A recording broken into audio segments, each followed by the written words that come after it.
വെന്തൊരുകും മരുഭൂവിൽ അമ്പിയരേറ്റ വ്യഥകളെ പാടേണം. അവർ കാനന മഴവെല്ലിൻ ചന്തം, വാക്കുകളോ തേനിൻ മധുരം. അംബുജമഴകിൻ പുഞ്ചിരിയും കരുണക്കടലാണെൻ മലരും. നാളെ ഹൗലുൽ കൗസർ നബിയെ കരങ്ങളാൽ നൽകേടണേ. സാദിഖുൽ മസ്ദൂക്കാം നിധിയെ അങ്ങ് ശഫാഅത്തേകണേ.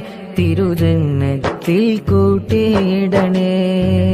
തെറ്റുകളോ അതിരില്ല, പാപങ്ങൾ കഥതില്ല. നിന്നോട് എന്റെ കിനാക്കൾ പറയാനർഹതയുമില്ല. നീ കൽപ്പിച്ചുള്ളൊരു വഴിയെ ജീവിക്കാനോ ആയില്ല. നബിയോരെ കണ്ടില്ല, ഇഷ്കെന്താന്നറിയില്ല. ആ പുണ്യ മദീനയിലെത്താൻ ആഗ്രഹമുണ്ട്, വിധിയില്ല. സ്വപ്നത്തിലെങ്കിലും നബിയെ കാണണം, കഴിയോന്നറിയില്ല.